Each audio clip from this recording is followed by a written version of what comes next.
Hey everybody, we wanted to take a moment today to talk to you about liability limits and why they're so important. So I'm going to start by sharing my story. April 2017, I was in a car accident where I was driving down the road and somebody pulled out in front of me and I T-boned him going about probably 40 miles an hour. It was very scary. I knew I hit him in the driver's side door and I thought I really hurt him.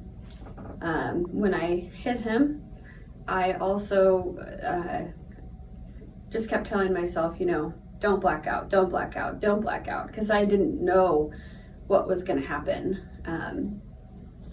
After we hit, I looked up and his car wasn't there. I had no idea where he was, which totally freaked me out.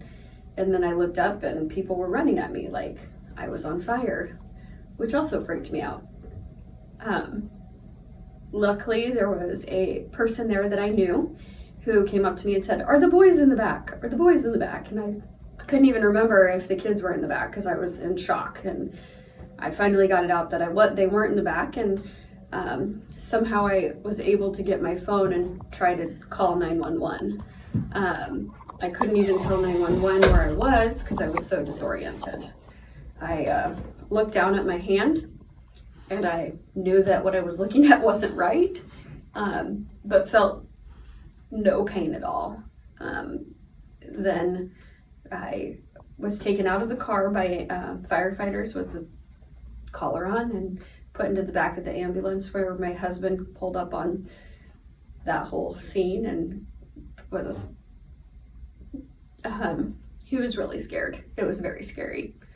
Luckily, I got taken to the hospital and the only thing that was wrong with me was my broken fifth metacarpal. But unfortunately, it was broken in several places and there were chips and it was a mess and I was going to need surgery. I had surgery, that was Friday. I had surgery the following Tuesday. They put a plate and 9 screws in.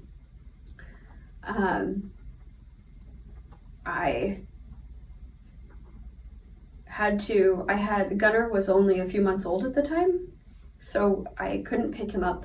I couldn't give him a bath. It wasn't safe to do that with one hand. Gunnar was 9 pounds, 7 ounces at birth, so he was not light. That's not a one-handable baby. So it was really hard, and I am extremely thankful that the person that I hit, not at my fault, had high liability limits because I ended up having to have a second surgery.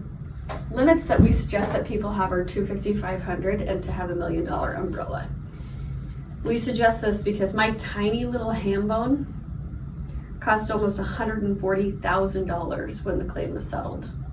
If you have the standard 100, 300 limits, you would have had to been coming up with $40,000 on your own. And they will have the conversation of sitting down talking about what assets you have, and if, depending upon the situation, if you don't have the assets, that could mean bankruptcy. I don't ever want any of my clients to be a part of those conversations. It's extremely important to us that everybody have the right level of liability limits so that they can avoid that whole conversation. Another thing that we want to talk about are medical payments, because in the event of a car accident, medical payments pays out per person, no matter who is at fault. And what a lot of people don't know is that you have to fund your accident until you settle. And in the case of my accident, it wasn't settled for 2.5 years. Luckily, I had $10,000 in medical payments, which I completely exhausted in the first month of my accident. And luckily, I had parents who were able to help me out and loan me the money until it came time to settlement.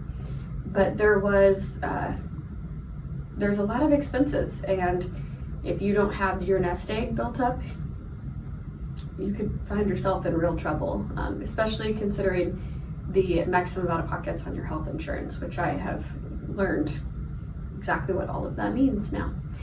So to wrap it up, we suggest the high limits, the $250, $500, and you need to figure out what your maximum out of pocket is on your health insurance so that you can cover that in the event of an accident and use that for your medical payments. And we also suggest the $1 million umbrella just in case.